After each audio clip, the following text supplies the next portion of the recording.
Tuhan bersamamu. Inilah Injil suci menurut Lukas.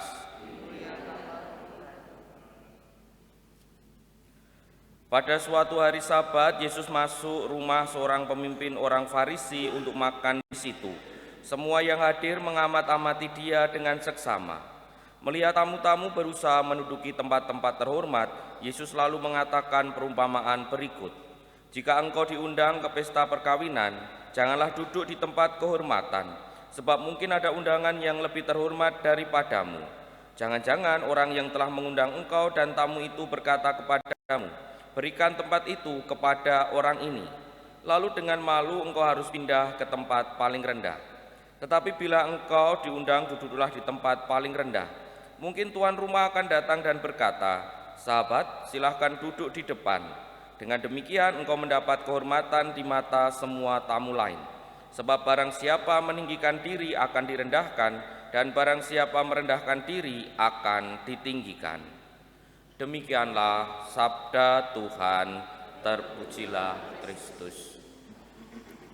Para romo, bruder, suster, bapak ibu dan saudara-saudari yang terkasih dalam Tuhan, hari ini kita kembali bertemu dengan sabda Kristus yang menuntut kita untuk bisa melampaui kemanusiaan diri kita. Kita diajak untuk melakukan penyangkalan diri, terutama ketika kita merasa pengen ditinggikan, pengen dihormati atau ingin mendapatkan kehormatan. Mengapa saya mengatakan ini harus melampaui melampaui kemanusiaan kita? Karena sebagai manusia kita itu kalau dipuji atau dihormati itu pasti senang. Saya tidak tahu, minimal saya kalau ada yang memuji, ada yang menghormati itu senang. Dan kalau ditempatkan pada posisi yang tinggi, yang dihormati itu seneng ya, walaupun kadang-kala kan munculnya mboten kula niku sebutan sinten-sinten, tapi di hati itu yes, itu ada perasaan seneng ya, ini saya, kalau jenengan ndak ya nggak apa-apa, berarti kan saya tok jenengan ndak. Tapi itulah normalnya manusia, tidak masalah kalau kita mempunyai keinginan untuk dihormati, keinginan untuk dipuji, lalu kemudian mendapatkan pujian, mendapatkan penghormatan, tidak masalah. Tetapi Yesus mengajak kita, pujian dan kehormatan itu tidak kita cari dengan cara yang ayo puji yo, ayo gitu loh. Maksudnya mencari-cari pujian, mencari-cari penghormatan, dan apa yang kita lakukan itu lalu tujuannya untuk mencari pujian, untuk mencari kehormatan. Kalau tidak mendapat itu, lalu mutung, lalu merasa tidak senang, lalu kecewa dan lain sebagainya. Maka kalau kita pengen dihormati, pengen dipuji, dan akhirnya juga mendapatkan pandangan yang baik dari orang lain, kita diajak oleh Yesus ya tidak perlu mencari itu, tetapi lakukan saja segala sesuatunya kemudian seperti adanya saja. Kalau kita berbuat baik ya demi berbuat baik, bukan berbuat baik demi dipuji. Kayak orang nyumbang tapi difoto, misalnya kayak gitu, itu kan kelihatan berbuat baik tapi ingin dikabar-kabarkan lalu biar dipuji dan lain sebagainya. Maka kita diharapkan melampaui kemanusiaan kita agar tidak mencari pujian dan tidak mencari penghormatan.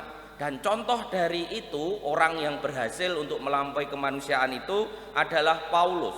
Dalam bacaan pertama tadi, Paulus mengatakan bahwa dia sudah bersuka cita kalau warta gembira Tuhan itu sudah tersebar. Padahal kita tahu Paulus itu kan orang yang luar biasa ya, tetapi dia tidak perlu kemudian mendapatkan pujian dengan karya-karyanya yang luar biasa itu, tetapi dia tahu bahwa kabar gembira Tuhan semakin tersebar, saat itulah dia sudah bersuka cita. Maksudnya adalah dia tidak perlu ditempatkan pada posisi yang tinggi, dia tidak perlu dihormati dengan segala karya baiknya, tetapi dia bersuka cita ketika kabar gembira Tuhan semakin tersebar. Semoga itu juga menjadi semangat kita ketika kita melakukan banyak kebaikan dalam kehidupan kita sehari-hari. Bukan kita yang dipuji, bukan kita yang dihormati, tapi akhirnya nama Tuhanlah yang dimuliakan oleh orang yang kita layani, oleh orang yang merasakan kebaikan kita dalam kehidupan harian kita. Semoga kita semua bisa menjadi pengikut Kristus yang rendah hati, tetap mempunyai keinginan untuk dihormati dan dipuji, tetapi tidak menggunakan kebaikan untuk terus mencarinya, seolah-olah memburu nafsu dan tidak mudah kecewa ketika pelayanan baik kita tidak dihargai dan dipuji. Semoga kita bisa seperti itu. Mari mohon kekuatan dari Tuhan, kita hening sejenak.